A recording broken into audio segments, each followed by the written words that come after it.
The whole agenda is to create a one world government where everybody has an RFID chip implanted in them. All money is to be in those chips. And this is given me straight from Rockefeller himself. This is what they want to accomplish. C'est une première mondiale. Dans ces trains suédois, voyager sans billet est désormais possible. Il suffit juste de se faire scanner la main gauche. Ces implants fonctionnent grâce à une technologie NFC qui est déjà présente dans les cartes de crédit sans contact ou pour les paiements par téléphone portable. Les puces transmettent des données par ondes électromagnétiques. En Suède, pays réputé pour être très ouvert aux avancées technologiques, les implants sous-cutanés ont le vent en poupe. Pour l'instant, la société SJ les propose uniquement à ses membres premium. Mais si le concept séduit, près de 130 000 passagers pourraient se lancer dans l'aventure.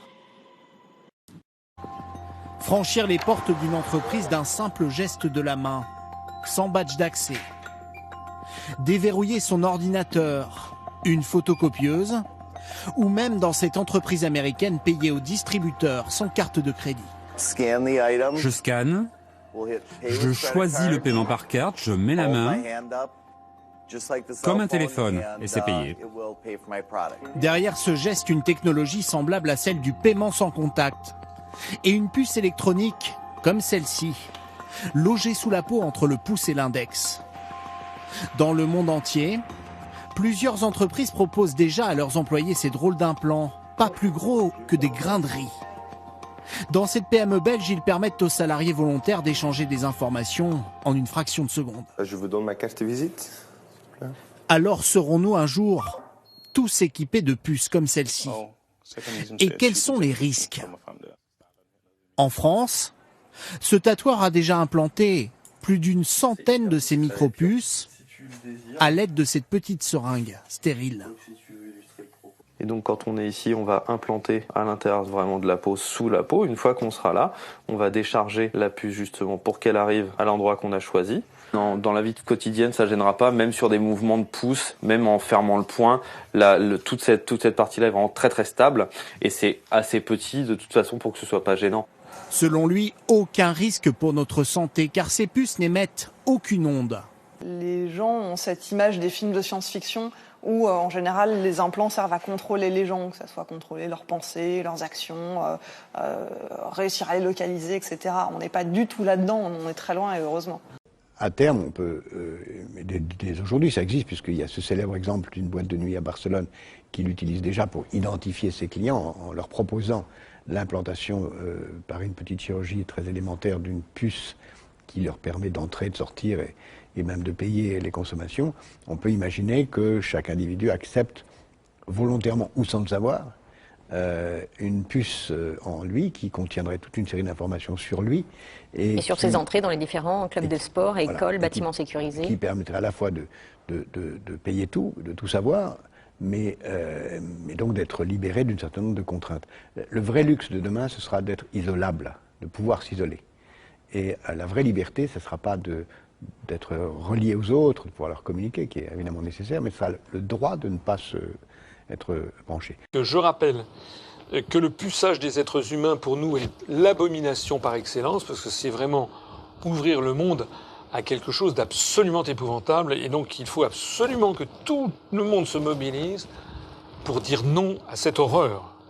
Parce que c'est en ce moment, c'est à notre génération que les choses se passent. Si nous acceptons collectivement qu'on commence à se livrer au puçage des êtres humains, je dirais l'humanité est cuite.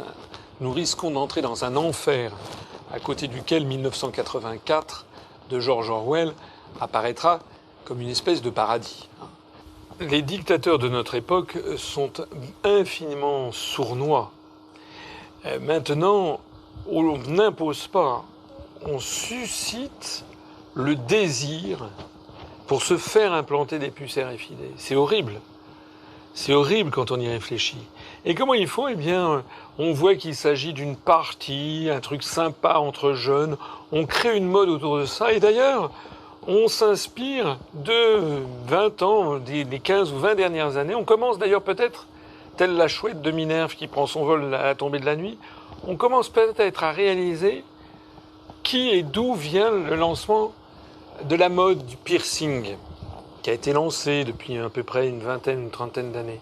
Parce qu'il s'agit en réalité des mêmes opérations, le piercing, les tatouages, etc. Les gens, on fait croire aux jeunes que c'est vachement bien de se faire mettre des piercings. Et puis d'un seul coup maintenant, c'est les mêmes qui nous expliquent, oui, c'est dans les mêmes conditions de prophylaxie que les piercings, que d'ailleurs on peut faire, eh bien qu'on va vous implanter des puces RFID. On a des jeunes qui disent c'est génial, maintenant je vais plus avoir besoin de payer quand je sortirai d'un magasin. Eh bien, je serai débité directement de mon compte en banque grâce à ça. Voilà. Encore une fois, alors je suis pas là pour condamner le piercing, je m'en fiche pas mal. Je dis simplement qu'il faut faire attention à ces modes qui sont lancés et qui parfois voient à 2 ou 3 coups plus tard. En tout cas, j'insiste encore une fois, il est de la plus grande urgence de se rebeller contre cette affaire et de refuser mordicus tout ce qui, de près ou de loin, s'apparente à un puçage électronique. Right, and the whole agenda is to create a one world government where everybody has an RFID chip implanted in them. All money is to be in those chips, right? There'll be no more cash. And this is given me straight from Rockefeller himself. This is what they want to accomplish. And all money will be in your chips. And so instead of having cash, anytime you have money in your chip, they can take out whatever they want to take out whenever they want to. If they say you owe us this much money in taxes, they just deduct it out of your chip digitally. Total control. Total control. And if you're like me or you, and you're protesting what they're doing, they can just turn off your chip. And you have nothing. You can't buy food. You can't do anything. It's total control of the people. And that chip's connected to a database that has your purchasing records, what you do, what everything, you sell. Everything is in there, you know?